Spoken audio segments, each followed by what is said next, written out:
Hi, welcome to the Daily Purposeful Movement Challenge. So the last several days, I've been talking about sleep, the cycles of sleep, the benefit of getting deep sleep, and then the outside influences that affect you getting good quality and quantity sleep. So we know that getting a length of time, good quantity of sleep is really important. But what's just as important is the type of sleep. And so we want to get a lot of deep sleep. Deep sleep tends to happen in the first half of the sleep cycle of your evening. So by getting to sleep soon, allows your body to get into deep sleep. But when we are under chronic stress or anxiety, that affects that. And that is where the sympathetic nervous system comes into play. That's the fight or flight.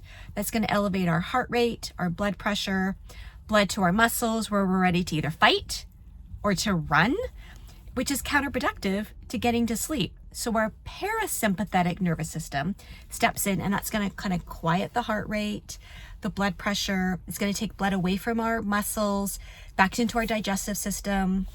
It's going to slow down our breathing. So we want to be able to tap into the parasympathetic nervous system. So there are, lifestyle changes. If your work is really stressful, change your job. Way easier said than done.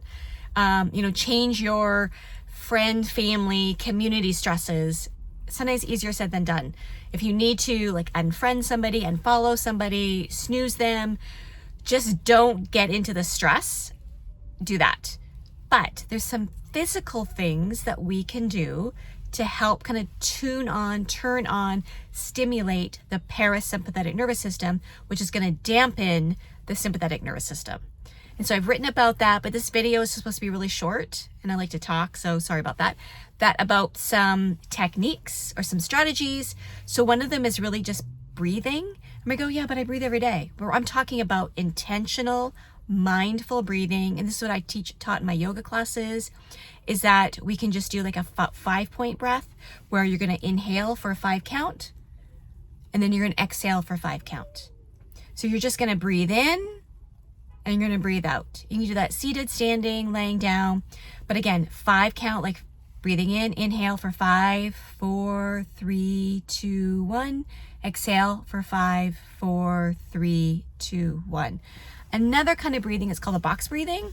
And that's where you think about a box, right? You're going to go up, go across, down, and across. So you're going to inhale for a count of 5. You're going to hold that breath, and we're going to go across the top of the box for 5, and then exhale for 5, and then go across the bottom, holding no breath in your body for 5, and then repeat it. So it's called box breathing. I recommend that you do that. The next is being like a weighted blanket. That's kind of soothing, quieting.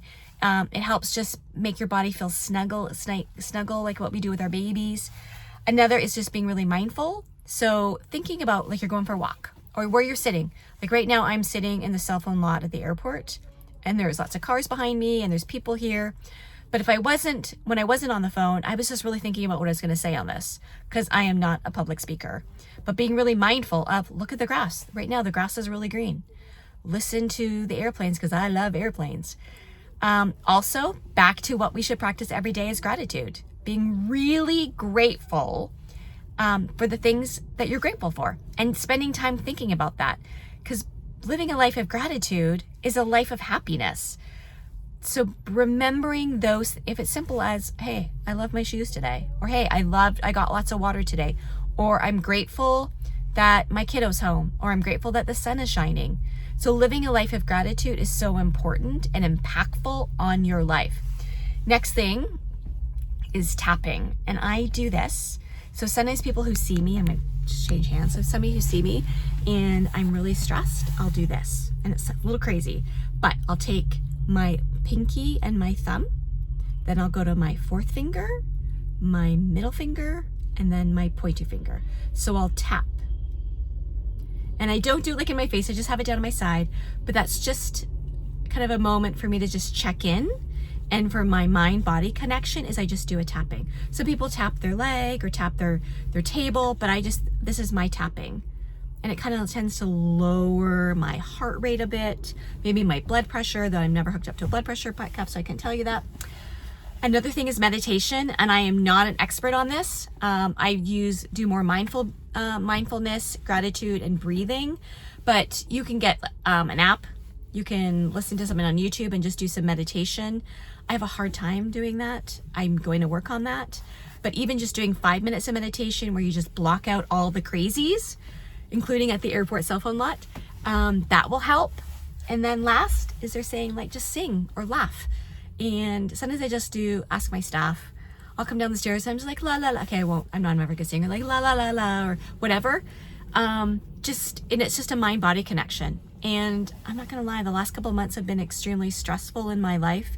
It has not been work, but there's a stress that I could not control. And there's 2 nights that I did not sleep. I slept less than 3 hours, which is, and my husband will tell you, I like to sleep. I work on getting really good sleep. So I had to really dive deep into these strategies, these techniques to try to release that stress, because that stress was physically killing me, probably not, but I could feel the physical response my body was to having that stress. So there's some techniques.